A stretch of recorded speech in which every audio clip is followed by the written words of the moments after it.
నారా లోకేష్ ఆస్తులపై వైకాపా నేతలు అబద్దాలు ప్రచారం చేస్తున్నారని తెలుగుదేశం పార్టీ నేతలు ఆగ్రహం వ్యక్తం చేశారు. ఉన్నత కుటుంబం నుంచి వచ్చిన లోకేష్ తన ఆస్తులను ఏటా ప్రకటిస్తున్నారని, దీనిపై బురద జల్లడం తగదని అన్నారు. లోటస్ పాండ్లోని ఇంటిని ఎన్నికల అఫిడవిట్లో చూపించలేని ప్రతిపక్ష నేతకు లోకేష్ను విమర్శించే హక్కు లేదని మండిపడ్డారు. దేశంలో ఏ రాజకీయ నాయకుడికి లేని విలాసవంతమైన ఆస్తులు జగన్కు ఉన్నాయన్న నేతలు సాక్షి పత్రిక ద్వారా అసత్యాలు ప్రచారం చేస్తున్నారని ఆరోపించారు. ఈడీ జప్తు చేసిన ఆస్తుల్లో ఏ ఒక్కటి నాదని జగన్ చెప్పుకోలేకపోతున్నారని ఎద్దేవా చేశారు. 50లో వాళ్ళ తాత ఎన్టీ రామారావు గారు టాలీవుడ్ లో #1 హీరో. అక్కడి నుంచి వీళ్ళ మామ లెజెండ్ లోకేష్ బాబు గారి తల్లి భువనేశ్వరి గారు పెళ్లి కాకముందు ఆమె ఇన్కమ్ ట్యాక్స్ అసెసీ 25 సంవత్సరాలు హెరిటేజ్ సంస్థ స్థాపించి ఈ రోజు ఉన్న షేర్ వాల్యూ. నీ ఆరిజిన్ ఎక్కడి నుంచి వచ్చిందో చెప్పు.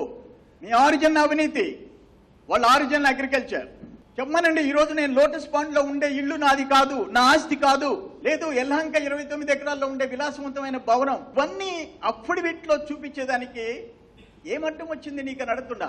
పెరుగున ఆస్తులను కూడా లెక్కగట్టి అప్పచెప్తున్నటువంటి నిజాయితీగా చెప్తున్నటువంటి కుర్రాన్ని ఒక చట్టసభల్లోకి వస్తున్నాడు, ఇతను ఎట్లా డ్యామేజ్ చేద్దాం అనేటువంటి ఆలోచనతో వక్రబుద్ధితో చేస్తున్నాడు తప్పితే ఇంకొకటి కాదు అనేది మా భావన. ఇవాళ నేను ఒకటే అడుగుతున్నా, ఈడీని ఆస్తులన్నీ కూడా దరిదాపుల 1500 కోట్ల రూపాయలు హ్యాండ్ ఓవర్ చేసుకుంది. ఆ 1500 కోట్ల రూపాయలు ఏ ఒక్క కోటైనా ఈ విధంగా నేను సంపాదించానని చెప్పి ఇప్పటికీ నువ్వు కౌంటర్ ఏమన్నా వేయగలిగావా? ఫౌండేషన్ వేయకుండా, ఫ్యాక్టరీ పెట్టకుండా 10 రూపాయల షేర్ని 1400 రూపాయలకు అమ్మిన గనుడు జగన్మోహన్ రెడ్డి. హెరిటేజ్ 91లో పెట్టారు. 25 ఏళ్ల పైన బిజినెస్ చేసింది. #1 company in milk production in India. అందువల్ల పెరిగినాయి. దానికి ఏందో రాద్ధాంతం చేస్తున్నారు.